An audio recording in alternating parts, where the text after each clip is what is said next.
আজকের গল্প হলো এক গরিব চাষিকে নিয়ে। গোপাল সকালে উঠে দেখল যে তার গাছে একটা পাখি বসে আছে।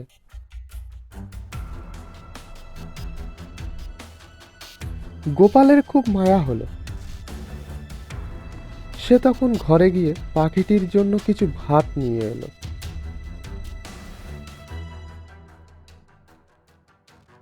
আর পাখিটির সামনে রেখে দিল।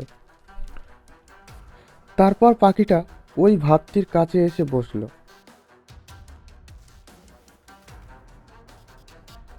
গোপাল দেখে খুবই খুশি হলো। তারপর সে প্রতিদিনের মতো মাঠে যেতে লাগলো।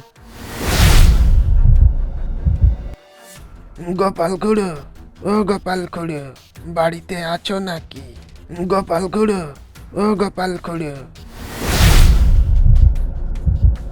এ কি ভোলা, সকাল সকাল তুমি এখানে কি করছো? হ্যাঁ গোপাল খুড়ো, আমি। কি যে করো না তুমি, সত্যি। কেন, আমি আবার কি করলাম? বাবু বলে দিয়েছে 1 সপ্তাহের মধ্যে তুমি যদি জমির টাকাটা না দিতে পারো, তাহলে জমিটা তোমার কাছ থেকে নিয়ে নেবে, আর তার সাথে বাড়িটাও।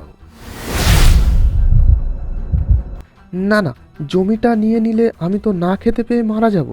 আমার যে আর কিছুই করার থাকবে না। না না, কর্তাবাবু আমার সাথে এরমটা করতে পারে না।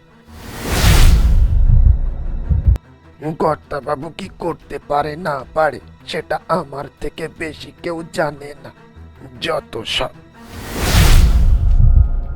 গোপাল কথাটা শুনে খুবই কষ্ট পেল।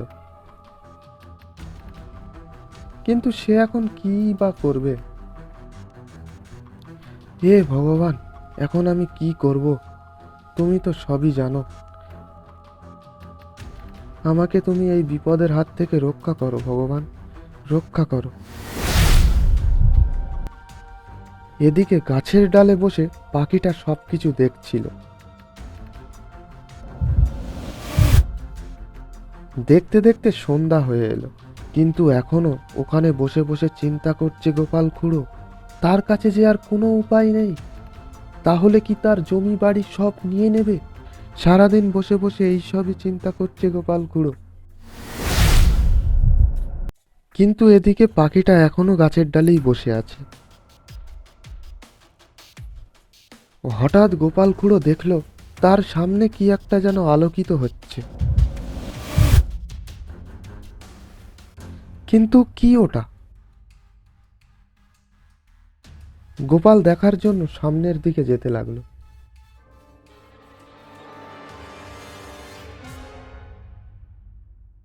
তারপর হঠাৎ,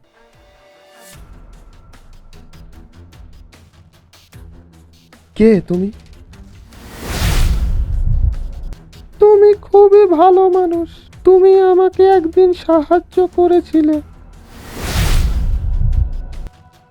তোমার কোনো ক্ষতি হবে না, ওইটা নিয়ে নাও, দেখবে তোমার সব বিপদ কেটে গেছে।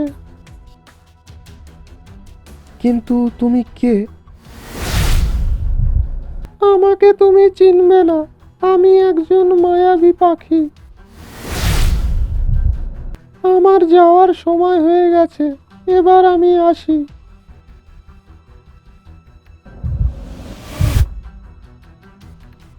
তারপর গোপাল ওইটা দিয়ে তার জমি বাড়ি সবকিছুই ফিরে পেল। তো আজকের মতো গল্পটা এখানেই শেষ করছি। দেখা হচ্ছে পরের ভিডিওতে। চলো।